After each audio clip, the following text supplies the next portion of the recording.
आज हम बात करने वाले हैं इमरजेंसी कॉन्ट्रासेप्टिव पिल्स के बारे में। बेसिकली कॉन्ट्रासेप्टिव पिल्स जो होती हैं ये दो तरीके की होती हैं, रेगुलर एंड इमरजेंसी। जो इमरजेंसी कॉन्ट्रासेप्टिव पिल्स हैं वो मार्केट में आई पिल अनवांटेड 72 के नाम से अवेलेबल हैं और इसकी कुछ और भी ब्रांड्स आती हैं। ये वो पिल्स होती हैं जो कि अनप्रोटेक्टेड सेक्सुअल इंटरकॉर्स के बाद प्रेगनेंसी प्रिवेंट करने के लिए हम लेते हैं इन case of an emergency and not regularly.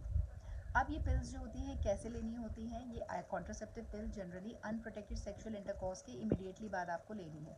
लेकिन किसी कारणवश अगर आप इसको इमीडिएटली नहीं ले पाए तो you can take it as soon as possible और within 72 hours of unprotected sexual intercourse.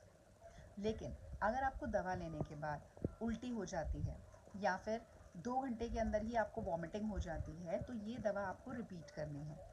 उससे पहले आप कोई एंटी वॉमिटिंग टैबलेट ले सकते हैं और उसके आधे घंटे बाद इस दवा को आप रिपीट कर सकते हैं।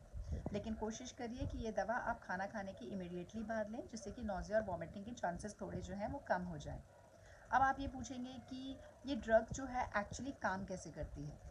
तो बेसिकली आई पिल या अनवांटेड 72 या फिर इमरजेंसी कॉन्ट्रासेप्टिव पिल्स जो होती हैं, basically it contains a high dose of a hormone known as लेवोनॉर्जेस्ट्रॉल।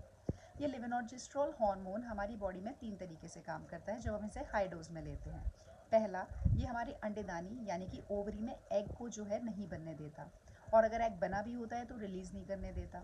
दूसरा, कि ये हमारे जो सर्वाइकल सिक्रीशंस होते हैं उसको बहुत ज़्यादा थिक कर देता है, जिसके चलते जो स्पर्म्स होते हैं वो ऊपर यूट्रस के अंदर तक नहीं जा पाते।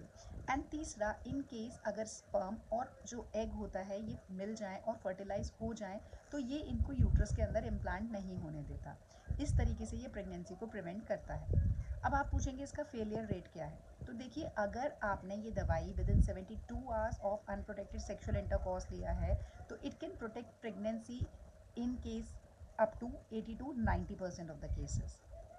अब अगर आप इस दवाई को बार बार अनप्रोटेक्टेड सेक्सुअल इंटरकॉर्स के बाद या 3-4 बार अपनी साइकिल में ले रहे हैं तो आई विल एडवाइज यू कि rather than taking emergency contraceptive pills, go for a regular contraceptive methods because this drug contains a high dose of hormones. और अगर आप बार बार इतनी हाई डोज ऑफ हॉर्मोन्स अपनी बॉडी में लेंगे तो वो जो आपके इंटरनल हॉर्मोन्स होते हैं उसको सप्रेस कर देगा, आपकी नेचुरल साइकिल को सप्रेस कर देगा, जिसके चलते आपको पीरियड्स रिलेटेड इश्यूज हो सकते हैं, लाइक हैवी ब्लीडिंग हो सकता है, पीरियड्स जल्दी जल्दी आना हो सकते हैं, इरेगुलर हो सकते हैं और इंटरमेंस्ट्रुअल स्पॉटिंग भी हो सकती है। अगर इसके मेजर साइड इफ़ेक्ट्स की बात की जाए तो वैसे तो इसके मेजर साइड इफ़ेक्ट्स कुछ नहीं होते, लाइक माइनर साइड इफ़ेक्ट्स ही हैं अगर आप इसे 1 बार या 2 बार यूज़ कर रहे हो, like nausea, vomiting, breast tenderness, headache हो सकता है, थोड़े से मूड स्विंग्स हो सकते हैं।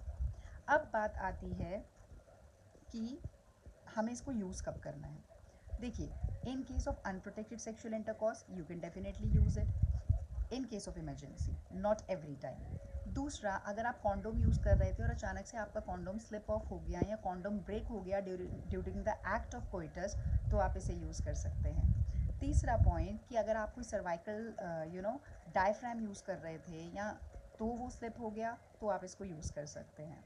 एंड चौथा पॉइंट, कि अगर आप कोई रेगुलर कॉन्ट्रासेप्टिव पिल्स ले रही थी, जैसे कि कोई माला एन की गोली या माला डी की गोली ले रही थी या कोई भी और ब्रांड की कॉन्ट्रासेप्टिव पिल्स ले रही थी और लगातार 2 दिन या उससे ज़्यादा आप अपनी दवाई लेना भूल गई, तो in that case you can take these pills.